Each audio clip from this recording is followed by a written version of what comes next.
अस्सलाम वालेकुम स्टूडेंट्स जो आज का हमारा टॉपिक है वो है फ्रिक्शन का मतलब है फ्रिक्शन बेसिकली किसी बॉडी की वो प्रॉपर्टी है जो किसी भी बॉडी को मोशन से रोकती है या रोकने की कोशिश करती है। फ्रिक्शन कभी ज़ीरो नहीं हो सकती, ये tends to be zero, near to be zero हो सकती है, लेकिन कम्प्लीटली ये कभी ज़ीरो नहीं होगी। ठीक है, ना ही दुनिया में ना ही यूनिवर्स में किसी हिस्से में फ्रिक्शन ज़ीरो है। ठीक है, फ्रिक्शन जो सा है, अगर आप कहते हैं कि स्पेस में फ्रिक्शन मौजूद है, हाँ वेटलेसनेस ज़रूर है। वेटलेसनेस यानी क्योंकि हम ग्रेविटी से इसके से बाहर चले जाते हैं, उस वजह से जो सा है हमारा वेट ज़ीरो हो जाता है। ठीक है, लेकिन फ्रिक्शन ज़ीरो नहीं होती। अगर फ्रिक्शन ज़ीरो हो तो जो ऊपर जो से एस्ट्रोनॉइड्स या शाब साकिब वगैरह टूटते हैं और वो क्या नाम है डिस्ट्रॉय हो जाते हैं, ज़मीन के एटमॉस्फेयर में भी एंटर होने से पहले डिस्ट्रॉय हो जाते हैं, तो ये चीज़ें कभी ना हो। ठीक है, इसी तरह हमारे पास टाइप्स ऑफ फ्रिक्शन है और डिफरेंट टाइप्स ऑफ फ्रिक्शन है। ठीक है, इनमें सबसे पहले तो जो सी है ड्राई फ्रिक्शन है। ड्राई फ्रिक्शन हमेशा दो सॉलिड बॉडीज़ के दरमियान, दो सॉलिड सरफेसेस के दरमियान होती है, और जिस चीज़ को हमने आज डीपली स्टडी करना है वो ड्राई फ्रिक्शन और फ्लूइड फ्रिक्शन है। ठीक है जी, फ्लूइड फ्रिक्शन किसी भी फ्लूइड, किसी भी चीज़, किसी भी ऐसी चीज़ जो कि बह रही हो, हर वो चीज़ जो बह सकती है, जिसका क्या नाम है कोई ना कोई क्या नाम है फ्लोइंग रेट है या फ्लोइंग रेशियो है, वो फ्लूइड है। इसके अकॉर्डिंग इसमें आप एयर को भी एज अ फ्लूइड कंसीडर करते हैं, और ये एज अ फ्लूइड यूज़ भी होती है। ठीक है, मतलब फ्लूइड यूज़ भी होती है। इसी तरह ऑयल है, उसकी तरह वाटर है। हम देखते हैं कि ये तीनों चीज़ें एक दूसरे से मुख्तलिफ डेंसिटी की हैं। जो सी एयर है वो सबसे लाइटर है, एयर से थोड़ा सा डेंजर जो सा है, ज़्यादा डेंजर जो सा है वो हमारा वाटर है, वाटर से ज़्यादा डेंजर जो सा है वो ऑयल है। और अगर ऑयल से ज़्यादा डेंजर करेंगे, क्रीम ले लें, मोबिल ऑयल ले लें, क्या नाम है इसके बाद के ले लें अपना वो क्या नाम जिसको कहते हैं आप क्रीम ले लें, ये सारी चीज़ें जो थी ये ऑयल से या उससे ज़्यादा डेंजर चीज़ें हैं। अब इनकी विस्कोसिटी भी डिफरेंस है, इनके लेयर के दरमियान जो फ्रिक्शन लेवल है वो भी डिफरेंट है, जिसकी वजह से ये जो सी है इसकी जो फ्रिक्शंस है वो डिफरेंट होती हैं। अब फ्लूइड के अंदर ज़्यादातर जो चीज़ें इस्तेमाल होती हैं, ठीक है, फ्लूइड के अंदर वो ज़्यादातर दो चीज़ें, वाटर और एयर को स्टडी किया जाता है एज अ फ्लूइड फ्रिक्शन के अंदर।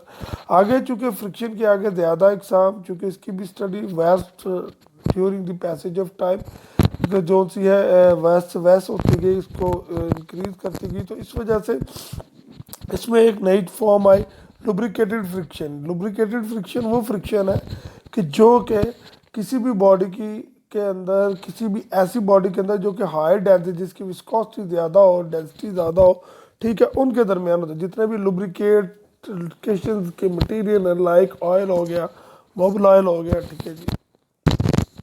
इसी तरह हमारी जो अगली चीज़ है वो है स्किन फ्रिक्शन। स्किन फ्रिक्शन जो सी है ये उस हमारी डिफरेंट बॉडीज़ की जो सी है, डिफरेंट एनिमल्स की और इंसान की स्किन की अलग अलग फ्रिक्शन है। ठीक है, इन फ्रिक्शन का जो सा है ड्रैग फोर्स, इनके ऊपर डिफरेंट किस्म के रेजिस्टेंस एक्ट करते हैं। जिस तरह इंसान की बॉडी का विदाउट वाटर वेट हुए, ये तकरीबन इसकी रेजिस्टेंस 1 लाख ओहम है। ठीक है, 1 लाख ओहम है। मैं रेजिस्टेंस की बात कर रहा हूँ, ठीक है, क्योंकि ड्यू टू फ्रिक्शन की वजह से जो क्रिएट होती है। ठीक है, इसी तरह अगर वेट होगी तो ये 1,000 ओम पे डाउनफॉल कर जाती है। इंटरनल फ्रिक्शन, ये दो बॉडीज जब फोर्स लग रही हो, ये मुख्तलिफ कोई एक सिस्टम हमारे पास मौजूद है, जैसे कोई मशीन चल रही है तो उसके अंदर जो उसके पार्ट्स हैं वो भी एक दूसरे के ऊपर फ्रिक्शन अप्लाई करते हैं, तो इसको क्या कहा जाता है, इंटरनल फ्रिक्शन। इसी तरह हमारे पास है what is a fluid friction.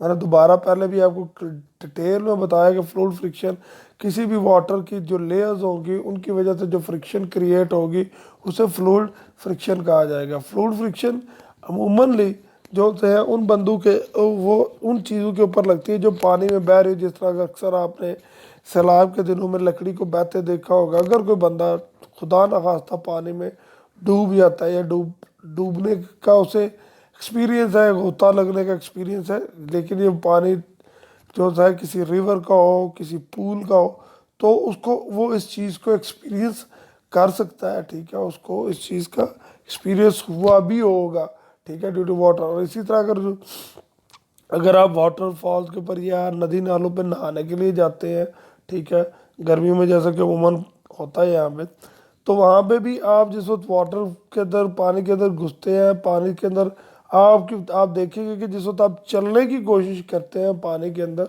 ठीक है, तो एज़ कम्पेयर टू डिफ़िकल्ट होता है कि आप जो बाहर चल रहे होते हैं, उसकी रीज़न ये होती है कि आगे पानी भी आपके ऊपर फ्रिक्शन अप्लाई कर रहा होता है, और उसकी वजह से इसीलिए फ्रिक्शन को कहा है, इसीलिए स्विमिंग को सॉरी कहा जाता है कि ये प्रॉपर एक गेम है। अगर आप स्विमिंग आती है तो आपको किसी और एक्सरसाइज की ज़रूरत नहीं, आप अगर स्विमिंग कर सकते हैं तो स्विमिंग करें, आपकी बाकी तमाम एक्सरसाइजेज जो सी हैं वो कंप्लीट डाउन हो जाएंगी। अस्सलाम वालेकुम स्टूडेंट, दोबारा से जी कि अब हम जो सा इसका अपना जो सा है इसके न्यूमेरिकल्स को देखते हैं। इसके न्यूमेरिकल नहायत ईजी है, ठीक है, इसमें कोई ज़रा सी भी मुश्किल नहीं है, बहुत इजी फार्मूले लगे हुए हैं। आप जस्ट हाँ, इसके अंदर जो हमारा फ्रिक्शन का कॉफिशिएंट होता है, इसको हम रिप्लेस करते हैं दोबारा से किसके साथ, म्यू के साथ रिप्रेजेंट करते हैं, और इसको कॉफिशिएंट ऑफ फ्रिक्शन कहा जाता है।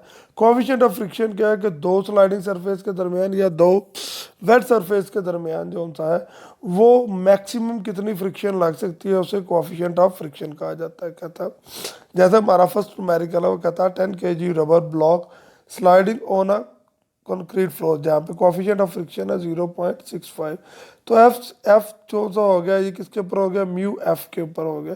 तो आप म्यू एफ की जगह जो एफ आपके पास एन दिया गया हुआ है, इसको उसने किसके लिए, F is equal to M G के इक्वल रखा है, F is equal to M G के इक्वल रखा है। एम की वैल्यू आपके पास 10 आ गई, और एम की वैल्यू आपके पास 10 kg आ गई, और जी की वैल्यू 9.8 आ गई।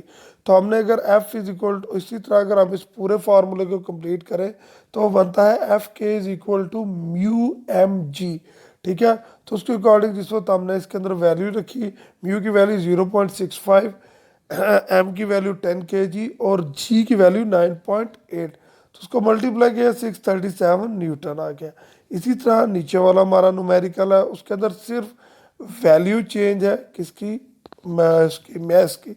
देन थर्ड न्यूमेरिकल के अंदर भी मैथ्स की वैल्यू चेंज है और कोएफिशिएंट ऑफ फ्रिक्शन चेंज है, बाकी फार्मूला भी उसी तरह पुट ऑन होना है और न्यूमेरिकल भी उसी तरह सॉल्व डाउन होना है।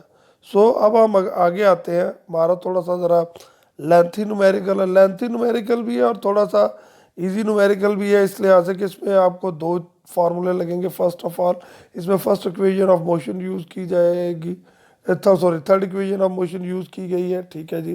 एंड देन उसके अंदर आपका जो है फोर्स के फार्मूलों को उस तरह उसके अकॉर्डिंग यूज़ किया गया है, ठीक है जी। A 248 kg object moving at the 19 meter comes to the stop over a distance of 38 meter. What coefficient of kinetic friction between the surfaces? Kinetic friction, अब 6 फ्रिक्शन के एक और किस्म है जिसमें दो बॉडीज मूव करती है। लेट्स सपोज जिस तरह मैकेनिक्स का बेसिकली आप मैकेनिक्स स्टडी कर रहे हैं, तो मैकेनिक्स का मतलब क्या है कि आपने दो बॉडी की मोशन को स्टडी करना है और उनके उनके इम्पैक्ट्स को स्टडी करना है, ठीक है जी। और उसके उसके इम्पैक्ट के नतीजे में जो कॉन्सिक्वेंसेज होता है उसको भी स्टडी करना है, ठीक है। तो काइनेटिक फ्रिक्शन, जारी बात है, जब दो बॉडी, जैसे गाड़ी अगर ज़मीन के ऊपर मूव कर रही है, रोड के ऊपर मूव कर रही है, तो उसका टायर और रोड के दरमियान कुछ ना कुछ फ्रिक्शन तो हो रही है जिसकी वजह से वो मूव करे। विदाउट फ्रिक्शन तो वो मूव ही नहीं कर सकती, ठीक है जी। तो value is V square is equal to V not square plus 2AD। V square जो होता है ये यहाँ पे वी एफ स्केयर को रिप्रेजेंट कर रहा है, ठीक है, और वी आई को रिप्रेजेंट कर रहा है। और 2AS ये फार्मूला था हमारा, 2AS is equal to V F square minus V I square. जो थर्ड इक्वेशन ऑफ मोशन थी हमारी वो क्या थी, V F square is equal to V I square plus 2AS। S को यहाँ पे उसने टी से रिप्रेजेंट किया हुआ है। हमने इसके अंदर वैल्यूज पुट कर दी अपने, ठीक है जी, और हमारे पास ए इज इक्वल टू आ गया -4.7 मीटर सेकेंड, ठीक है जी। इसी तरह हम total force F net force find करते हैं, that is equal to minus F K, that is equal to MAX, ठीक है जी। तो माइनस एफ के जो से है फोर्स है वो किसके इक्वल है, coefficient friction mu is equal to F N, that is equal to, और एफ एन किसके इक्वल है, एम जी के। सो फार्मूला हमारा इक्वल बन गया F K is equal to M G. तो जब हमने इन दोनों का आपस में कंपैरिजन किया, यानी कि एम जी उधर से मल्टीप्लाई हो रहा है, इस तरफ आगे क्या हो गया, डिवाइड हो गया, तो एम एम के साथ कट गया, जो वैल्यूज आएंगी उनको हमने डिवाइड किया, तो हमारे पास आंसर आया 0.4, यानी कि जो कोएफिशिएंट ऑफ फ्रिक्शन हमारे पास स्लाइड डाउन हुआ है या जो निकल के आया वो हमारे पास कितना आया, 0.48।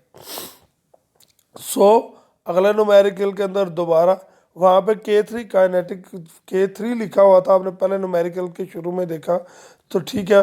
तो K3 का मतलब क्या है कि थर्ड इक्वेशन ऑफ मोशन, और K1 का मतलब क्या है, first equation of motion, V is equal to V not plus A T.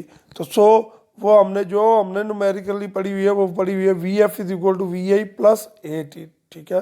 तो यहाँ पे V से मुराद फाइनल वेलोसिटी और V नॉट से मुराद स्टार जो सी है इनिशियल वेलोसिटी है, ठीक है जी।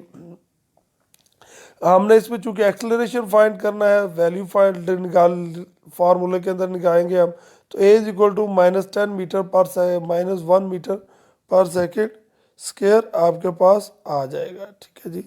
नाउ अब दोबारा से उसी तरह जिस तरह पीछे फार्मूला हमने लिखा था, तब माइक्रो का हम यू का जो है कंपैरिजन या इसको डिवाइड कर देते हैं, M A X over M G के ऊपर, एम एम से कट गया, minus A X over G रह गया, तो minus A X over G को जिस वक्त आप डिवाइड करेंगे तो ये आपके पास आंसर आ जाएगा 0.10।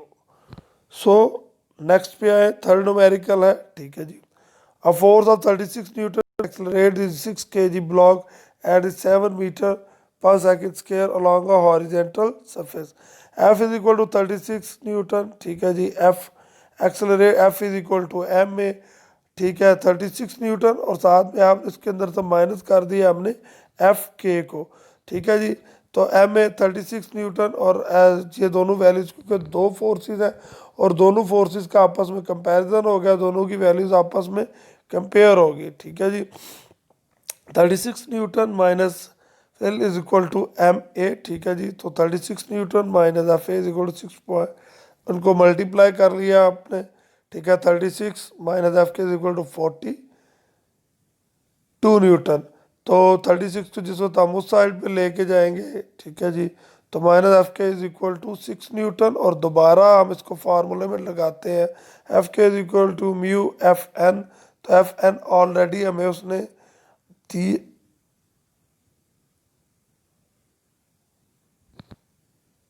दिया हुआ है, ठीक है।